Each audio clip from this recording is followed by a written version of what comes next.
தன் மூச்சை எவன் ஒருவன் கவனிக்கின்றானோ அவன் பேராற்றல் பெறுகின்றான். ஒரு மனிதன் எண்ணமற்ற நிலையில இருக்கிறது தான் தியானம்னு பேரு. என்னென்ன? நிலம், நீர், காற்று, ஆகாயம், நெருப்பு. இந்த 5 தான் இயற்கை சக்தி. உங்களுடைய மூச்சை நீங்கள் கவனிக்க வேண்டும். கரெக்டா இழுக்கிறோமா? மூச்சை நல்லா இழுக்கிறோமா?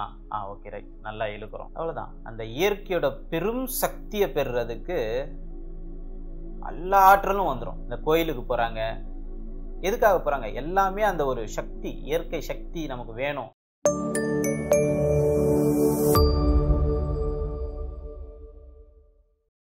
உலக தமிழர்கள் அனைவருக்கும் வணக்கம். உங்களை எல்லாம் பார்த்து ரொம்ப நாட்கள் ஆச்சு. திரும்பவும் உங்க கூட பேசணும், உங்ககிட்ட நிறைய விஷயங்களை சொல்லணும் அப்படின்னுட்டு வந்திருக்கிறேன்.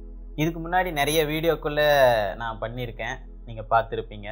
அது கூட தெரியாத விஷயங்களை கொண்டு போய் மக்கள் கிட்ட சேர்க்கணும் அப்படின்னு சில தகவல்களை கொண்டு வந்திருக்கிறேன். அதுல முதல் விஷயமா நம்ம என்ன பார்க்க போறோம்னா, தியானம் செய்யறதை பத்தி தான் நம்ம பார்க்க போறோம். ஏன் நீங்க முதல்ல எடுத்ததும் தியானம் செய்யற விஷயத்த சொல்றீங்க அப்படின்னா, முதல்ல ஒரு ஞானத்தை நம்ம பெறணும்னா எண்ணங்கள், நம்மளோட நினைவாற்றல், ஞாபக சக்தி, இதெல்லாம் ஸ்டடி பண்ணணும். அது எப்படி ஸ்டடி பண்றது? அதுக்கு என்ன வழி? உடம்பு எக்ஸசைஸ் பண்ணா பாடி நல்லா ஸ்ட்ரென்த் ஆகும், நல்லா கண்ணுக்கு மசாஜ் எல்லாம் பண்ணா கண்ணு நல்லா இருக்கும், இந்த மாதிரி சில விஷயங்கள்லாம் பண்ணா நம்ம நல்லா இருக்க முடியும் அப்படின்னு சொல்லிட்டு நமக்கு தெரியும். அதுபோல நம்மளோட மனசுன்னா நான் சொல்றேன், மனசுன்னு சொல்றேன். மனது எங்க போய் கனெக்ட் ஆகும்னு பார்த்தீங்கன்னா மூளையோட தான் கனெக்ட் ஆகும். ஏன்னா மனசுன்னு ஒன்று இல்லை. எல்லாரும் மனசு நெஞ்சில வச்சு காட்டுவாங்க. நெஞ்சில மனசெல்லாம் கிடையாது, இதயமும் நுரையீரலும் தான் இருக்குது. அதனால நம்மளுடைய நினைவாற்றல் அண்ட் ஞாபக சக்தியை ஆற்றல் பெற வைக்கணும், ஸ்ட்ரென்த் பண்ணணும். அப்போதான் சொல்ற விஷயங்கள் மனசுல நிற்கும், ஞாபகப்படுத்திக்க முடியும். அதை எவ்வளோ விஷயங்களுக்கு பின்னால பதிவாயிருந்தா கூட டக்குன்னு வித்தின் செகண்ட்ல நமக்கு ஞாபகத்துக்கு கொண்டு வரணும்னா ஆற்றல் இருக்கணும். அதுக்கு என்ன பண்றது அப்படின்னு கேட்டிங்கன்னா, அதுக்கு தாங்க இந்த தியானம். நான் ஏன் தியானத்துலேருந்து தொடங்குறேன்னா இதனால தான் தொடங்குறேன். நான் பாட்டுக்கு தகவல்களை எடுத்துகிட்டு சொல்லிட்டு நான் போகிறப்பா கிளம்புறப்பா அப்படின்னு போக முடியாதுல்ல. உங்களை முதல்ல ஸ்ட்ரென்த் பண்ணணும். ஸோ தியானம்ன்றது என்ன அப்படின்னு கேட்டிங்கன்னா ஒன்றுமே இல்லை. ஒரு மனிதன் எண்ணமற்ற நிலையில் இருக்கிறது தான் தியானம்னு பேர். அது எப்படிங்க எண்ணமே இல்லாமல் இருக்க முடியும் அப்படின்னு கேட்டிங்கன்னா, ஒன்றும் செய்ய வேண்டாம். உங்க மூச்சை நீங்க கவனிச்சா போதும். மூச்சை எப்படி கவனிக்கிறது? அதுதான் தியானம். அதுதாங்க தியானம். தியானம் செய்வது எப்படி அப்படின்றத பத்தி பார்க்கலாம். தியானம் செய்யறது சப்பனங்கால் போட்டு கண்ணை மூடி உக்காந்து கையை கோத்துக்கிட்டு உங்களோட மூச்சை கவனிங்க. நீங்க கண்ணை மூடுனதுமே பல விஷயங்கள் உங்கள் ஞாபகத்துக்கு வரும். நம்ம வடபழனி அண்டு தேனாம்பேட்டை சிக்னல் மாதிரி அப்படியே கிஜி கிஜி கிஜி கிஜின்னு எண்ணங்கள் அப்படி பிரேக் போட்டு நிற்கும். அப்படி பல எண்ணங்களோட கண்ணை மூடி, என்னைக்காவது நீங்க கண்ணை மூடி கொஞ்ச நேரம் உக்காந்து பாருங்களேன், எவ்வளோ எண்ணங்கள், பழைய பதிவுகள், இதுக்கப்புறம் வரப்போற பதிவுகள், நம்ம ஃபியூச்சரு, பாஸ்ட், ப்ரெசண்ட் எல்லாமே நிற்கும். அதுல இருந்து விடுபடணும். ஃபர்ஸ்ட் எண்ணமற்ற நிலைகளை இருக்கிறது தான் தியானம். ஒரு மனிதன் தியானத்துல உக்காந்துட்டாலே ஒரு எண்ணமும் தோணக்கூடாது. அதுதான் தியானம். அது எப்படின்னு கேட்டீங்கன்னா, உங்களுடைய மூச்சை நீங்கள் கவனிக்க வேண்டும். இயற்கையா நீங்க என்ன பண்றீங்களோ அந்த மூச்சை கொஞ்சம் உணர்வுபூர்வமா நீங்க கவனிக்கணும். நல்லா மூச்சை இழுக்கணும், பொறுமையா விடணும், மறுபடியும் இழுக்கணும், மறுபடியும் பொறுமையா விடணும். இதுதான் தியானம். ஒரு மனிதன் இந்த எண்ணமற்ற நிலையில இருக்கும்போதுதான் இயற்கையோட பெரும் சக்தியை பெற முடியும். அது என்னங்க, எண்ணத்தையும் ஞாபக சக்தியும் ஸ்ட்ரென்த் பண்றதா சொன்னீங்க, இப்போ இயற்கை சக்திங்கிறீங்க அப்படின்னு கேட்டீங்கன்னா, இந்த இயற்கை சக்தி அப்படிங்கிறது பாத்தீங்கன்னா உலகம் படைச்சப்பட்டதுல இருந்து அந்த இயற்கை சக்தி ஒண்ணுதான் நம்ம இயங்கிட்டு இருக்கு. அதுதான் நம்மளை இயக்குது. இந்த கடவுள், மத கடவுள்கள் இதுக்கெல்லாம் நம்ம போக தேவையில்லை. நான் சொல்றது இயற்கை கடவுள். என்னென்ன? நிலம், நீர், காற்று, ஆகாயம், நெருப்பு. இந்த 5 தான் இயற்கை சக்தி இல்லைங்களா?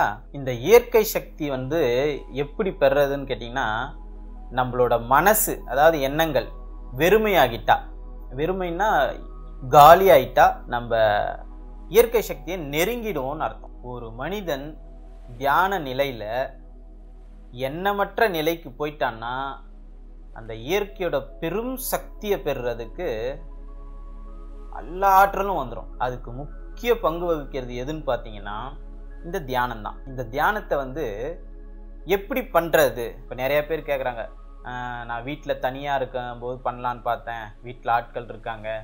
எப்பயுமே ஆட்கள் இருந்துக்கிட்டே தான் இருப்பாங்க. வீட்டில் போய் ஆள் இல்லாமல் இருக்குமா? லீவாக விட முடியும் வீட்டுக்கு? சொல்லுங்கள். வீட்டில் எப்பயுமே ஆள் இருந்துக்கிட்டு தான் இருப்பாங்க. கண்ணை மூடி உக்காந்து தியானம் பண்ணணும். எப்படி உக்காந்து பண்ணுறது? சப்பங்கால் போட்டு உக்காந்துக்குங்க. சப்பனாங்கால் சொல்லுவோம் இல்லையா, இந்த இப்படி போட்டு உக்காருவோமே, ஒரு கால் மேலே தூக்கி இன்னொரு காலை போட்டு அப்படி மடக்கி நல்லா உக்காந்துக்கிட்டு, அதுதான் சப்பனாங்கால் இல்லையா? அதுக்கு இன்னொரு பேரும் இருக்குது, யோகாசனத்தில் சொல்லுவாங்க, பத்மாசனம் அப்படின்னு சொல்லுவாங்க. இந்த பத்மாசனத்தில் உக்காந்துட்டு கையை ரெண்டும் கோத்துக்கணும். கோத்துக்கிட்டு கண்ணை மூடி மூச்சை நல்லா இழுத்து பொறுமையா விடணும். இவ்வளவுதாங்க தியானம். கண்ணை மூடும்போது பல சிந்தனைகள் வரதான் செய்யும். பரவாயில்ல, வரட்டும். அதாவது ஒரு விஷயத்த நம்ம செய்ய இறங்கணும்னா தான் அதுல இருக்கிற நிறை குறை நமக்கு தெரியும். நம்ம பண்ணாமலே கண்ணை முன்னாலே எனக்கு பல சிந்தனைகள் வருது, தியானம் எப்படி நான் செய்யுது, அதுக்கு ஏதாவது கோயிலுக்கு தான் போகணும், இல்லை நான் ஏதாவது அமைதியான இடத்துக்கு தான் போகணும், அப்படியெல்லாம் ஒன்றும் கிடையாது. இதெல்லாம் ஒன்றுமே கிடையாது. கண்ணை மூடி உக்காருங்க, சப்பனாங்கல் போட்டுக்கோங்க, நல்ல மூச்சை பொறுமையா இழுத்து பொறுமையா விடுங்க. உங்களுக்கு எண்ணங்கள் வேற இதுல போகுது அப்படின்னா உங்களோட மூச்சை கவனிங்க. கரெக்டா இழுக்கிறோமா? மூச்சை நல்லா இழுக்கிறோமா? ஓகே, ரைட், நல்லா இழுக்கிறோம். அவ்வளவுதான். தியானம்னா என்ன? ஃபர்ஸ்ட் மனதை ஒருநிலைப்படுத்துவது தான் தியானம். அந்த ஒருநிலை எப்படி பண்றது? ஒரு விஷயத்தை கவனிக்கணும், மூச்சை தான் கவனிக்கணும். தன் மூச்சை எவன் ஒருவன் கவனிக்கின்றானோ அவன் பேராற்றல் பெறுகின்றான். இது நான் சொல்லல, பெரிய அறிஞர்கள் சொல்லியிருக்காங்க, சித்தர்கள் சொல்லியிருக்கிறாங்க, மத குருமார்கள் சொல்லியிருக்கிறாங்க. நிறைய பேர் நீங்க இன்னைக்கு வேர்ல்டுல எனி ஒரு பிரபலங்களாகட்டும், ஒரு பெரிய அறிஞர் பெருமக்களாகட்டும், நீங்க யார்கிட்ட போய் கேட்டீங்கனாலும் இதை தான் சொல்லுவாங்க. உங்களுடைய மூச்சை நீங்க கவனிச்சிங்கனாலே வாழ்க்கையில பெரும் சக்தி உங்களுக்கு வரும். இல்ல எனக்கு பெரிய சக்தி எல்லாம் வேணாம், அதுக்கு மட்டும் தியானம் கிடையாதுங்க. எனக்கு இந்த சக்தி எல்லாம் பெறணும்னு ஒன்றும் விருப்பம் இல்லை அப்படின்னு அப்படி கிடையாது. அதுக்கு மட்டும் தியானம் பயன்படுறது இல்லைங்க. உங்களோட வாழ்க்கையை நல்லா சிறப்பா வாழ்றதுக்கு இந்த தியானம் மிகவும் உதவியா இருக்கு. எப்படின்னு கேட்டீங்கன்னா, இந்த தியானத்துல உக்காரும் போது உங்களோட மூச்சு நல்லா இழுத்து விடுறீங்க பாருங்க, அதுல என்ன ஆகும்னு கேட்டீங்கன்னா உங்களோட ஆக்சிஜன் லெவல் நல்லா இன்க்ரீஸ் ஆகும். உங்களோட ஆக்சிஜன் லெவல் இன்க்ரீஸ் ஆச்சுன்னா உங்களோட உடம்பு ரொம்ப ஆரோக்கியமா இருக்கும். உடம்புல இருக்கிற ஒரு பிரச்சனை வராது. நம்ம சொல்றோமே, இந்த வயிறு ஒரு மாதிரியா இருக்குங்க, நெஞ்சு கொஞ்சம் வலிக்குதுங்க, மூட்டு வலியா இருக்குதுங்க, இந்த பேக் பெயின் ரொம்ப அதிகமா இருக்குதுங்க, ஒரு பிரச்சனை வராதுங்க. நீங்க வேணும்னா ட்ரை பண்ணி பாருங்க. இன்னைக்கே ட்ரை பண்ணுங்க.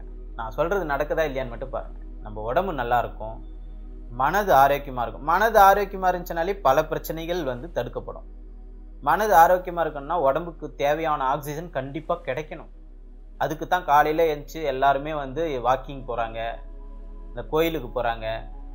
எதுக்காக போறாங்க? எல்லாமே அந்த ஒரு சக்தி, இயற்கை சக்தி நமக்கு வேணும். சில பேர் தெரிஞ்சு போறாங்க, சில பேர் தெரியாமே போறாங்க. போய் எப்படியாவது கடவுள்கிட்ட இருக்கிற பிரச்சனையெல்லாம் கொட்டிட்டு வந்துடணும், அதுக்காக சில பேர் கோயிலுக்கு போறாங்க. பட் அப்படி கிடையாது. கோயிலுக்கு போறதே இயற்கை சக்தியை வாங்கிட்டு வர்றதுக்கு தான் நம்ம கோயிலுக்கு போறோம். கோயிலில் எப்பயுமே ஒரு பாசிட்டிவ் எனர்ஜி இருக்கும். அது எல்லாருக்குமே நிறைய பேர் சொல்றது, நானும் சொல்றேன். கோயிலில் பார்த்தீங்கன்னா ஒவ்வொரு கோயில்லையும் தலவிருட்ச மரங்கள்னு சில மரங்கள் உண்டு. ஒவ்வொரு கோயில்லையும் இருக்கும். அது சில பெரிய கோயில்கள்ல நீங்க பார்க்கலாம். ஏதாவது ஒரு மரம், வித்தியாசமான ஒரு மரம் வச்சிருப்பாங்க. அந்த ஒவ்வொரு மரத்துக்கும் ஒவ்வொரு சக்தி உண்டு.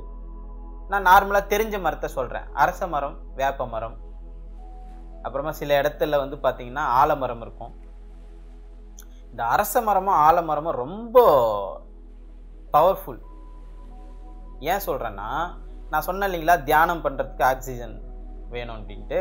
இந்த ஆக்சிஜன் அந்த மரத்துல நிறைய கிடைக்குதுங்க. இது சயின்டிபிக்கலாவே ப்ரூவ் பண்ணியிருக்காங்க. அதனாலதான் காலையில அரச மரத்துல சுத்துவாங்க, விநாயகரை சுத்துவாங்க. ஏன்னு பாத்தீங்கன்னா, காலையில அந்த பிரம்ம முகூர்த்தம்னு சொல்லுவாங்க இல்லையா, அந்த நேரத்துல அதனோட ஆக்சிஜன் லெவல் அதிகமா இருக்குமா. அது அந்த குறிப்பிட்ட டைம் வரைக்கும் தான். அதனாலதான் காலையில போய் விநாயகரை சுத்துறது. இந்த விஷயத்த அதுக்குதான் சொல்றது. காலையில விநாயகரை சுத்தணும், அப்படின்னு எதுக்கு சொல்றாங்கன்னா, அந்த காலத்துல சும்மா போய் மரத்தை சுத்துங்கடா அப்படின்னா யாரும் சுத்த போறது கிடையாது. யாராவது நீங்க சுத்தீங்களா, நான் சுத்துவேன்னா, இப்போ மரத்தை சுத்துப்பா அப்படின்னு சுத்த மாட்டோம்ல. அதுக்கு ஒரு நம்பிக்கையை உருவாக்கி, அதுக்கு ஒரு விநாயகரை வச்சு, அரச மரத்து விநாயகர்னு வச்சு, இப்போ நீ சுத்து. சயின்டிஃபிக்கலா நம்மளோட இந்துக்களுடைய கல்ச்சர் அது ரொம்ப அபரிவிதமானது. அதுல ஏகப்பட்ட சயின்ஸ் இருக்குது. ஒவ்வொன்றா நான் வரும் வீடியோக்குள்ள நான் சொல்றேன். அப்புறம் உடம்பு நல்லா இருக்கும்னு சொன்னா, சிந்தனை நல்லா இருக்கும். கெட்டதை யோசிக்க மாட்டீங்க, கெட்ட எண்ணங்கள் வராது. கெட்ட எண்ணங்கள் வரலனாலே பல விஷயங்கள் உங்களுக்கு சாத்தியப்படும்.